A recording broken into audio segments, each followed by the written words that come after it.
бек сабури сардори хадамоти алоқаи тоҷикистон 18 декабри соли 2017 бо баҳонаи таҳдид ба амнияти миллӣ фаъолияти шабакаҳои насли оянда Next Generation Network-ро қатъ кард. шабакаҳои насли оянда ба ё худ NGN-ҳои тоҷикистон ҳудуди 500,000 муштарӣ доштанд.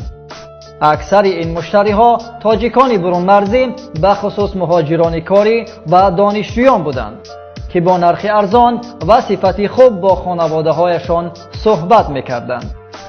арзиши 1 дақиқаи гуфтугӯ тавассути NGN-ҳо ки тоҷикони тамоми оламро мепайвандид ҳудуди 6 дирҳамро ташкил медод.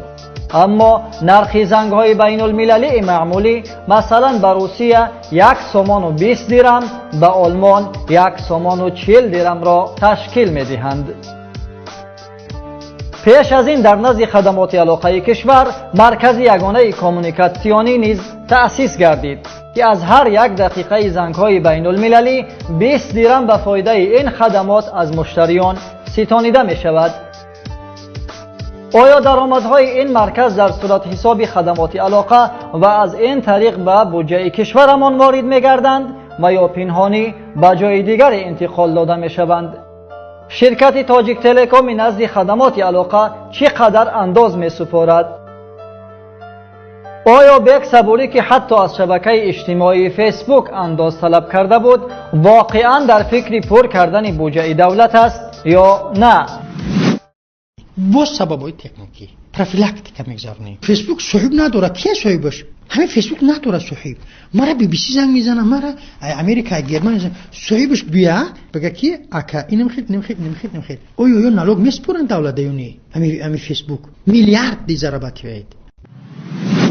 сардори хадамоти алоқа аксари иқдомҳои зидди манофии мардумиашро ба амнияти миллӣ рабт медиҳад. оё воқеан иқдомҳои ӯ барои ҳифзи амнияти миллӣ кӯмак мекунанд ё баръакс онҳоро як нав таҳдид ба амнияти миллӣ донистан мумкин аст?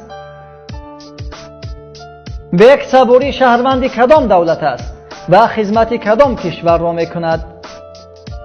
оё ӯ дар хориҷ аз кишвар тиҷорат, дороӣ ва амволи ғайриманқул дорад? оё миллионҳо доллар даромади моҳонаи раиси хадамоти алоқа аз роҳандозии системаи печидаи коррупсионӣ танҳо ба ҷайби ӯ мераванд ё бо касони дигаре низ тақсим мешаванд? خب در این جهت در توش دیوار یگان گپ نیست، یگان چی نیست. و شما میگن که این شرکت همش رزیدنت جمهوری توسطه. همون شرکتایی که شما میگن همه رزیدنت. چرا نصرتالله دولتزاده رئیس کمیته انداز از این اقدام بک صبوری دستگیری میکند؟ چرا دولتزاده 3 شرکت بزرگ موبیلی را نزدیک به 0.5 میلیارد سومانی جریمه کرد و راه را برای مفلس شوی آنها باز نمود؟ بین این دو نفر فرزندان آنها و تجارت‌های عائلوی اشان چه ارتباط وجود دارد؟ دوام 10 سال گذشته شرکت‌های مخابراتی تاجیکستان از بخش‌های رشد کننده اقتصاد کشور محسوب می‌شدند و پیشرفته‌ترین شبکه‌ها در آسیای مرکزی بودند. اما طی 2 سال اخیر شرکت‌های موبیلی تاجیکستان در منطقه از جمله قفامانده‌ترین شرکت‌ها دانسته می‌شوند.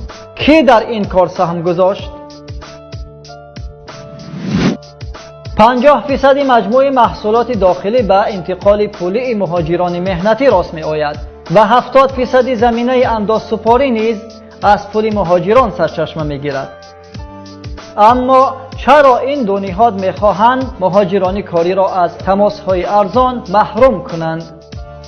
چرا بک صبوری با قاطعیت و بی‌پروایی کامل دست به این گونه اقدام‌های ضد مردمی و جنایت پیشه‌اش می‌زند و مردم را تحقیر می‌کند؟ آیا مهاجران و نزدیکانشان می‌توانند در مقابل این جنایت بک صبوری و نصرتالله دولتزاده کار انجام دهند؟